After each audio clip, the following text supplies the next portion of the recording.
All right. Hi, this is Kavita with coming to you on Thursday because Facebook was down yesterday with your Wednesday wisdom. So uh, I wanted to add some fun to the video today so you can see the flowers and hopefully it's not too distracting as a highly sensitive person. So today I wanted to talk to you. I mentioned last week that I would talk more about authenticity and what it really means to be authentic. And I will also talk about how it can benefit you when you are authentic. So sometimes um, some words like self-care, authenticity are overused. And so we know what it means. But if we really thought about it, and if someone asks you, what does authenticity mean to you? You're not always so sure about the answer to that question.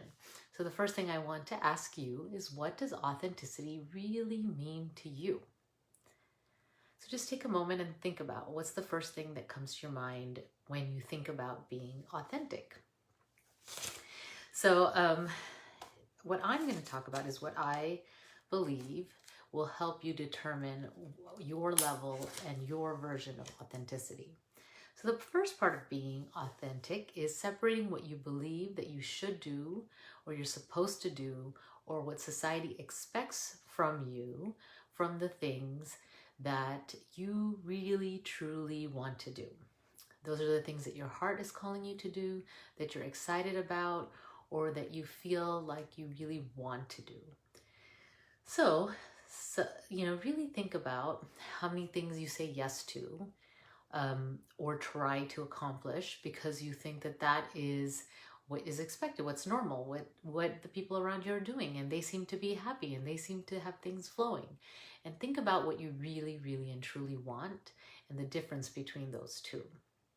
And one of the ways to tap into that difference between the should of what you should do and what you really want is to be clear about the vision for your life.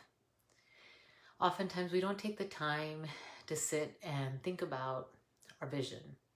And when I say think about your vision, that's a little bit of probably not the best word, because I'm not talking about just using your brain.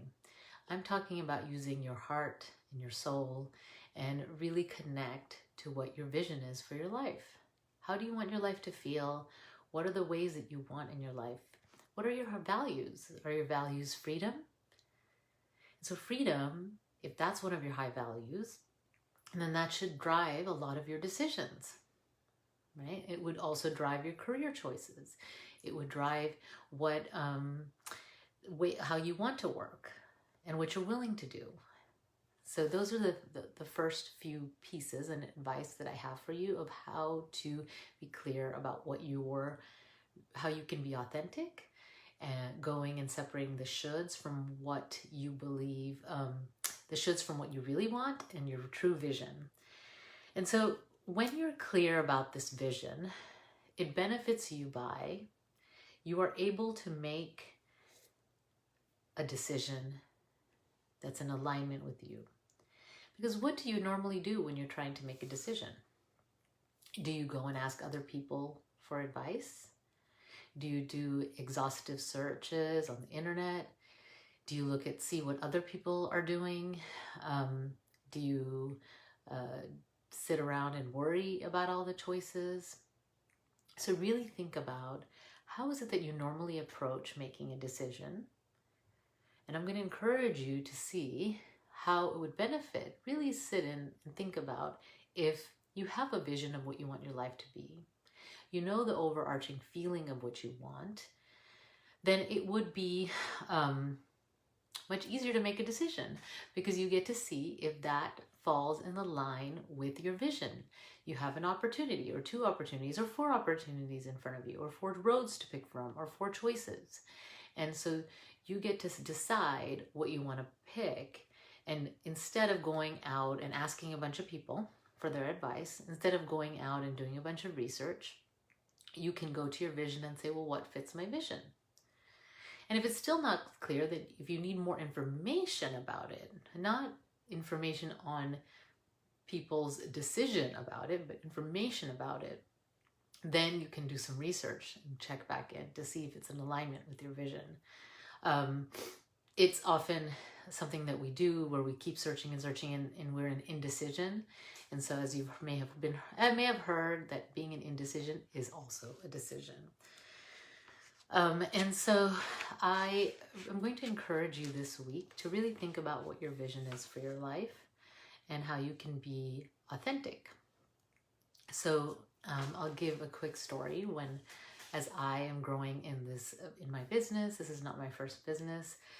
This is the first business where the product is essentially my services. And so when you have a business like that, you go out in the world and you talk, and I do workshops. I attend networking events. I'm on social media like this, just so the people that I'm meant to work with can find me. And sometimes I can go into the areas of questioning what I'm doing, and maybe looking at seeing what other people in my industry are doing, and then making decisions based on that. And instead of really thinking about what I want, like how do I want my business to be, instead of another person being successful doing it that way, so thinking that I need to do it that way to be successful. And so this is a struggle that I go through on a regular basis, and I continue to bring myself back to exactly what I'm talking to with you. So I look forward to seeing you next week. And next week, I am going to be talking more about building your confidence. So I look forward to seeing you. Take care. Have a great week.